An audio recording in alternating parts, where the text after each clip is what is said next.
በስመ አብ ወወልድ ወመንፈስ ቅዱስ አሃዱ አምላክ አሜን። ስንክሳር ዘወርሃ ሚያዝያ ዕለት 17 ሚያዝያ። በዛ ዕለት እዚኣ ያዕቆብ ሐዋርያ ሓዊ ዮሐንስ ወንጌላዊ ሰማዕትነት ተቐበለ። ንሱ ኣብ ሃገር ኤስያ ምስ ሰበኸ ናብቶም ፋሕ ዝበሉ 12 ነገድ ናይቲ ሓቀኛ ኣምላኽ ጎይታና ኢየሱስ ክርስቶስ ሰላም ከዘንትወሎም ወፀ። እዞም ነገዳት እዚኣቶም ኩሎም ብሓደ ኣምላኽ ዘምልኹ ኣይኮኑን። እንታይ ደኣ በብነገዶም ነንርእሶም ኣምላኽ ኢሎም ዝሓረይዎም ጣዖታት እናምለኹ ንኹሎም የጋጊዎም ነበሩ። ሄሮዶስ ኣብ ትሕቲ ስልጣን ቄሳር ሹመኛ ነበረ። ነቶም ህዝቢ ከዓ ከምቲ ዝግብኦም ግብሪ ክኸፍሉ ኣዘዘ። ከምኡውን እቲ ከምጽኡሉ ዝግብኦ ንብረት እታሽሞቱ እታዓብየሉን መንግስቱ እትሰፍሓሉን እዩ። ያዕቆብ ከዓ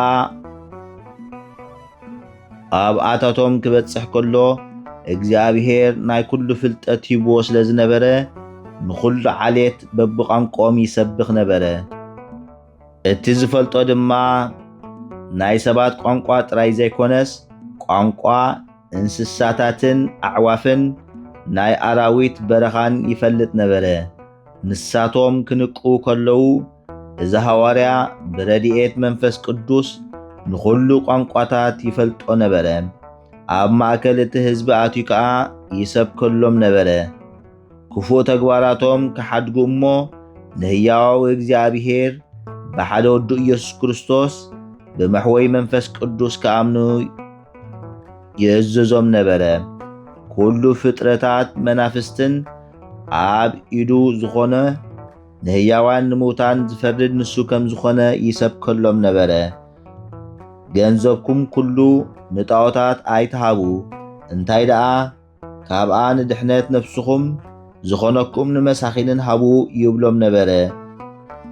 በታ ሰዓት እቲኣ ጸጋ መንፈስ ቅዱስ ኣብ ኣቶቶም ሓደረ። ፍርሃት እግዚአብሔር ከዓ ኣብ ልቦም መልአ። ዜንኡ ድማ ኣብቲ ኩሉ ዓድታት ተሰምዐ። እቶም ህዝቢ ብትምህርቲ ያዕቆብ ሐዋርያ ኣሚኖም ብእምነት ጎይታና ኢየሱስ ክርስቶስ ጸንዑ። ምስጋና ንዑ ይኹን።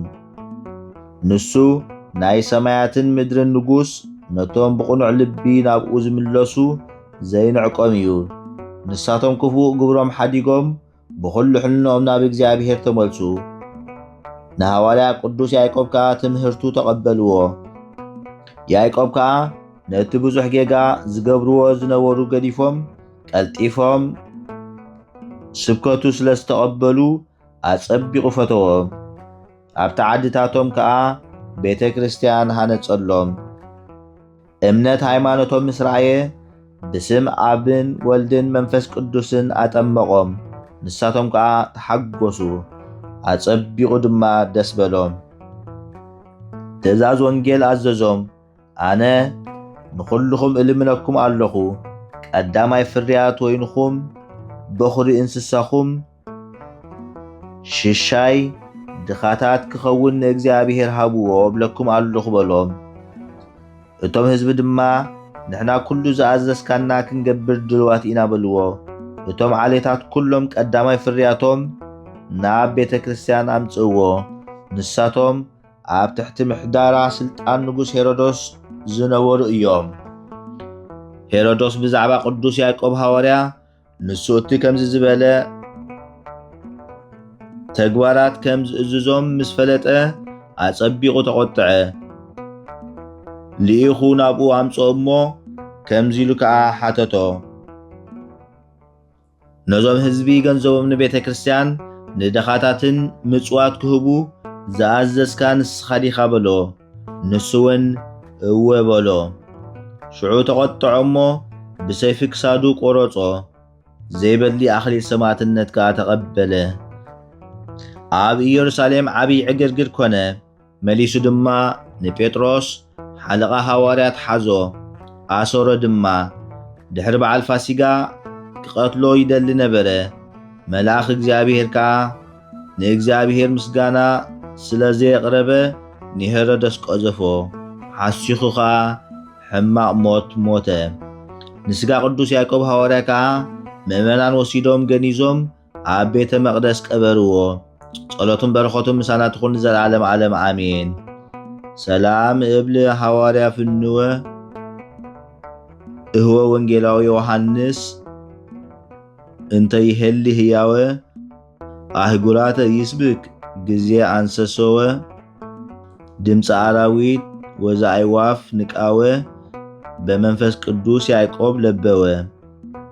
ሰላም እብል ነሐዋርያ ዝተፈነወ ሓው ወንጌላዊ ዮሐንስ ብህይወቱ ዘሎ ናብ ዓድታት ክሰብኽ ምስ ኣተወ ድምፀ አራዊትን ዓዋፍን ንቃወ በመንፈስ ቅዱስ ያዕቆብ ተረድአ። ዘቕረብክዎ ማህሌት ኣዝኻ ኺራ ኣይላፍ ካብቶም ኣዘውቲሮም ዘገልግሉኻ ኩሉ ግዜ ብዘይ ምዕራፍ እንዳኸንብብ ተቐበል ናይ ድኽነተይ መጽሓፍ ዝገበርካ ጎይታ ናይታ መበለት መባእ ውኩፍ ካብ ዘእተውዎ ሃብታማት ናይ ሃብቶም ተረፍ ቅዱሳን ነቢያት ሐዋርያት እውን ሰባኽያን ሰማዕታት ምስ ጻድቃን ደናግል ከዓ መነኮሳቱን ሄራን ባርኾት ባርኹ ማሕበር ቅድስት ቤተ ክርስቲያን ካብ ዝዓበየ ሽማግለ ክሳብ ዝናእሰ ህፃን ንዝፀሓፎ ብመጽሓፍ ንዘፀሓፎም ብምድራስ ንዘንበቦ ንዝተርጎሞ ብልሳን ሓዲስ ንቓሉውን ዝሰምዐ ብእዝኒ መንፈስ ብጸሎት ኣድዩ ማርያም ዓራቂት ካብ ኩሉ ምባኣስ ኣሕቢሩ ይመሓረና ኢየሱስ ክርስቶስ። ሰላም ንዓኹም ጻድቃን ምስ ሰማይት ዘዕረፍኩም በዝሎም ዕለት ንዓለም ዘሰነፍኩም ይኹም ንስኻትኩም ብኩሉ ትዕግስት ኣብ ቅድሚ ፈጣሪ ለምኑ ብኩሉ ሰዓት ብዘይካ ንስሓ ንዓና ከይወስደና ሞት። ሰላም ንዓኹም ናይ ዝዓለት እዚኣ ጻድቃን ኩልኹም ሰብኡትን ኣንስትን በብኣስማትኩም ቅዱሳን ሰማይን ምድርን ማሕበር ስላሴ ንስኹም ምእንቲ ማርያም ኣድዩ ዘኩሩና ኣብ ጸሎትኩም ንኽትሕልውና ተማሕፂና ኣሎና ብናይ ክርስቶስ ደም